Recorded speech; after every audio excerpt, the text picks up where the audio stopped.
Good afternoon, everyone.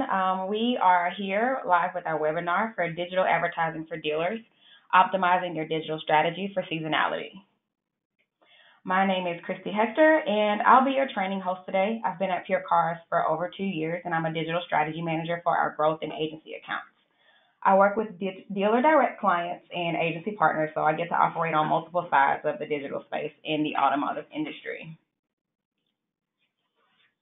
So today's agenda, we're going to talk a little bit about seasonality in automotive. We're going to go over the high seasons, the slow seasons, other seasonality factors. Then we're going to talk about optimization for your strategy, a sample Labor Day strategy. Then we're going to go over some tips and takeaways. After that, I'll open the floor for questions.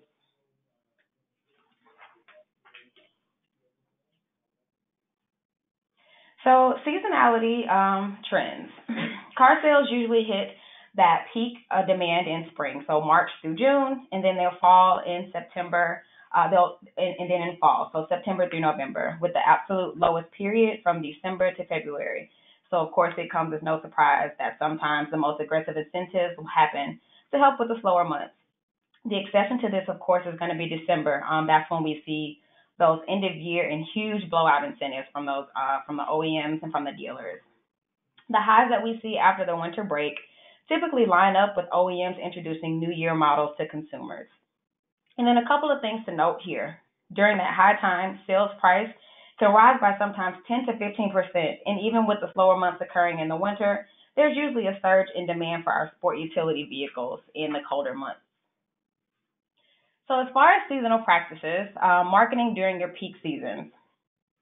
With those high sales months, usually what we tend to see, dealers have a tendency to pad their budgets, and that's awesome. But I'm here to tell you that if you're increasing your budget in May for Memorial Day, which is in the same month, you're already too late. And here's why. So the average buying cycle, of course, is about 3 months. Your potential customers are going to start researching way before that busy sales month even starts. So you need to have a plan to make sure you're planning ahead for that demand to allow your digital showroom to stay open. So that's, kind of referring to your impression share. And that's going to happen when the competition heats up.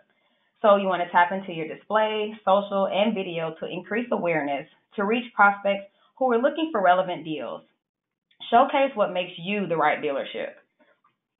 Taking a look at the Google diagram on the right, you can see an example of the touch points during a typical buying cycle. So 139 Google searches, 14 YouTube videos, 89 images, 69 dealer interactions, 186 manufacturer interactions. A whopping 71% of those interactions, occurred on mobile.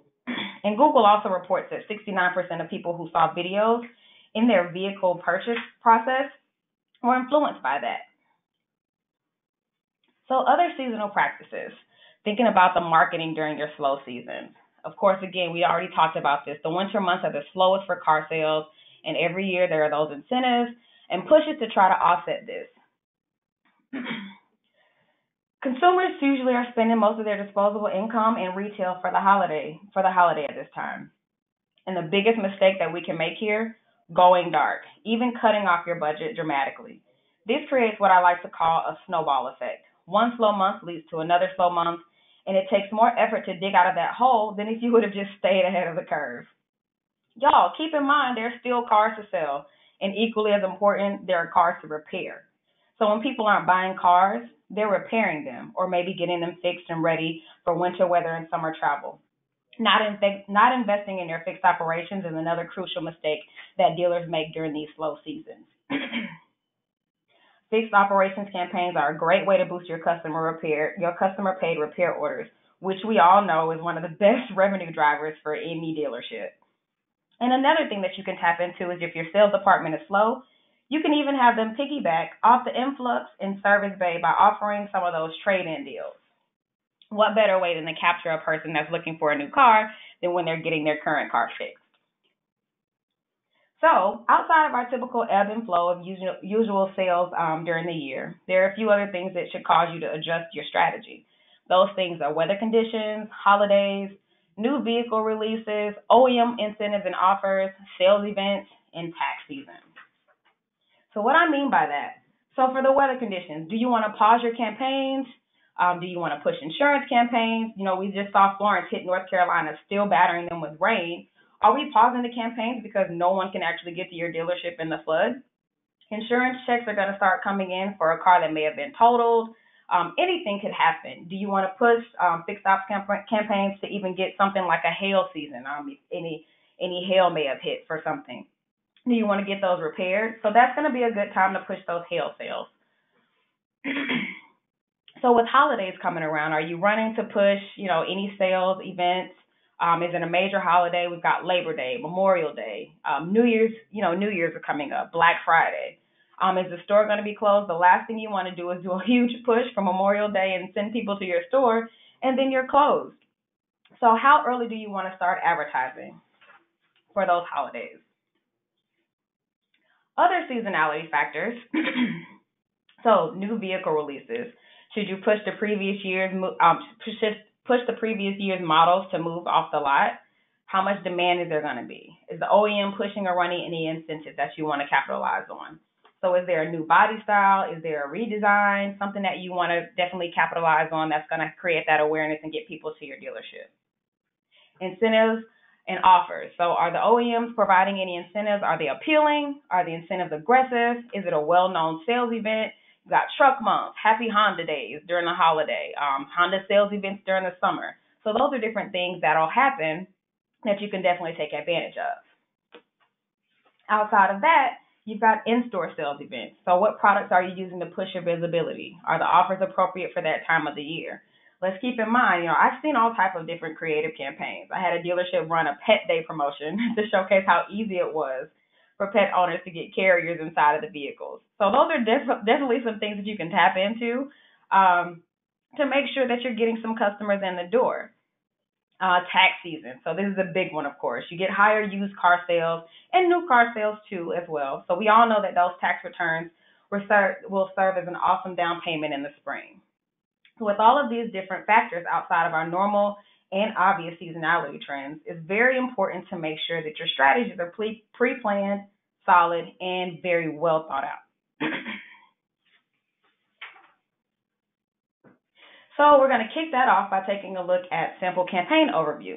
So we've got a sample campaign here as far as what we're looking at. You're going to start off with, of course, Labor Day. So Labor Day just passed. We're going to use this as a fresh example. This cycle is a bit shorter than the typical 90-day cycle that we talked about, but based on Google data that's been provided to us, customers in market for Labor Day usually start searching at the beginning of August. So that means on August the 1st, you want to do that budget push. Make sure your awareness campaigns are in place. Go after social, go after display and video. Focus on make and model prospecting. We're tapping into the awareness micro moments here. Customers are asking which car is the best. I'm thinking about when I was in the market for a vehicle. I remember thinking about all of the different types of coupes that were out there for me. Then we start going into the consideration phase. Which vehicle is right for me? So still very high funnel with my searches, but still getting a little bit deeper down in granular. So trim level, features, financing or lease incentives. Am I getting a good deal here? After that, I'm ready to buy. So I'm looking at year, make, model, trim, brand name, geographical searches. Who has the vehicle that's near me? Where should I buy it? This is why I always stress to my dealers the importance of having your dealership name and regional campaigns properly funded. Organic searches just aren't enough when ads are at the top of the page with attractive offers. After all of that has happened, now you're at the point of purchase. So now I'm headed to the dealership that I've completely selected for my vehicle purchase. So we've talked a little bit about seasonality trends, special events that could affect seasonality, and we looked at an example strategy. So to wrap up things, here are some tips that you should be tapping into all year round to successfully ride the waves of automotive seasonality. So these are some things that you really want to discuss with your marketing team. You're going to decide on a budget, so 2 to 3 months before a peak holiday or season. Increasing your budget to make sure your ads are being shown when the competition gets high. That's going to be really, really important because if you're doing this, like I said again, if you're doing this the month of the sales event or the month of the high season, you're going to be too late. Everyone has already started padding their budgets, everyone has already started searching, and you're behind the curve, creating that snowball effect. Number two, establish the body style vehicles that will need to be pushed. So, are you going to go after SUVs in the winter months, convertibles in the summer months, minivans, etc.? So popular vehicle styles will also be very important for your region. You want to advertise the right inventory. So if you're in an area, California is going to be a little different from Seattle. You don't want to always go after SUVs in California. People like to drive convertibles there. It's really, really nice outside. Think about the area that you're in and really, really make sure that you have the right inventory marketed for that. Outside of that, you want to align your marketing dollars with your inventory levels. So based off of that, you want to have budget allocations based on inventory ahead of your seasonal sales demand. Are you buying the right vehicles ahead of the season? So you don't want it to be summertime and you're just now buying those convertibles. Now you're too late. The name of the game here is always staying ahead of the curve. Are you trying to sell convertibles in the middle of the winter? We just talked about this as well. So SUVs are going to see that surge in demand in your slower months and in the winter months. So that's going to be the perfect time to make sure that you're selling those SUVs and you're doing the hard pushes there. You want to also highlight your most attractive offers. So with that, you don't have to show incentives for your fully loaded car. That's what your sales team is for. Make sure you get the upsell there. The last thing you want to do is show the incentives for those fully loaded vehicles, and then the dealer down the street has an incentive for, $60 less because they're showing their base model. It's always really important to think about how you can get those customers in the door and then get the sale after that. Number 5, develop a plan for your fixed operations offers that align with the current and upcoming seasons. So, are you showing offers for heating and defrost in the summer? I don't need that. I want cooler air. I need my winter tires in the winter. I don't need them in the summer. So, you want to always make sure that you're tapping into the correct incentives and the correct offers during the right time of the year. And the last thing you want to do is develop and maintain a marketing calendar. So with that, you want to always make sure you're consistent. Use the same message across all of your channels. Share your graphics, share your commercials, share your banners. Sharing is going to always be caring. That helps you get all of your teamwork together. It cuts down on the time to get your promotions up and running. You want to take advantage of that because if you have, radio running and you already have that 15-second spot for that, for maybe, you got a TV commercial, that 15-second spot is going to help because now you can put that in YouTube. You can even run that in like a social campaign. So those things can help you cut down on the amount of time that you have to get your creative up and running. So with all of that being said, you want to take advantage of that teamwork. Get that marketing calendar and share it. That's going to help you take advantage of everything early on in the game. And of course, to have all of your messages consistent. So that's all of the content that we have for today. We'll open the floor to questions now. Feel free to type in the questions into the field on the right side.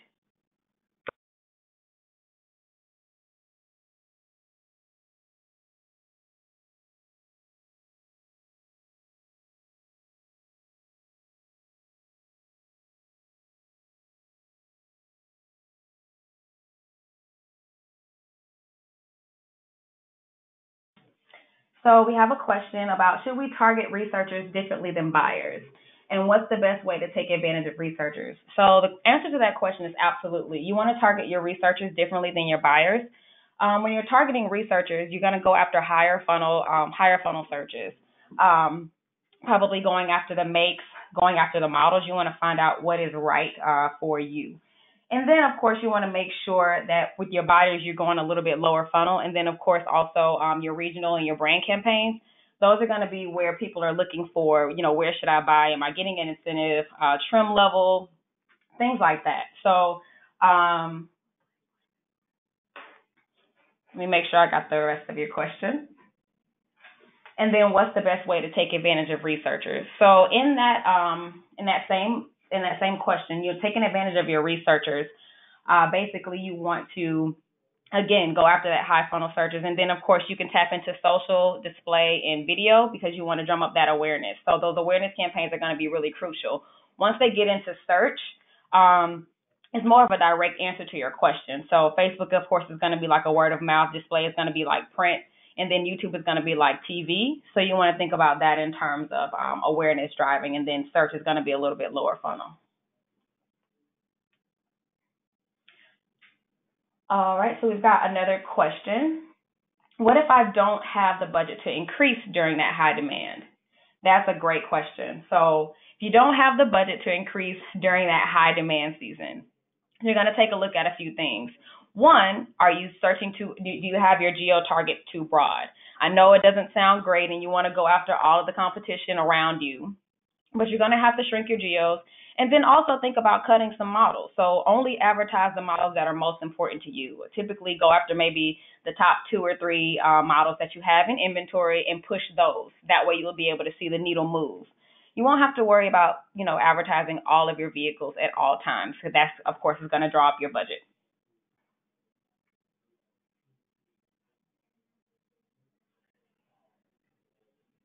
All right, we've got another question.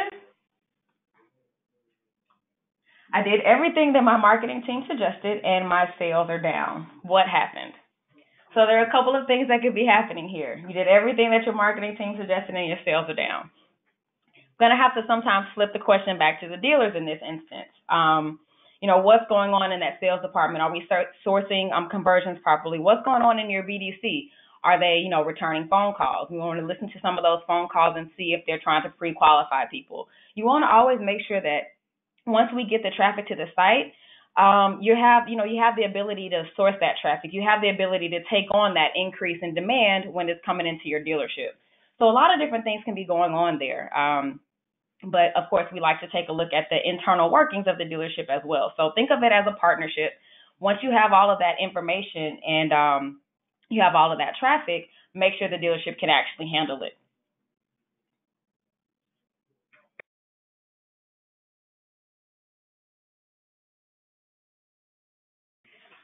So I'm going to give you a couple more minutes if anyone else has any questions, and we'll just wait for a couple to come in if there are any more.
So thanks again for joining in today's webinar. If you have any more questions or would like any more information, please reach out to Liz.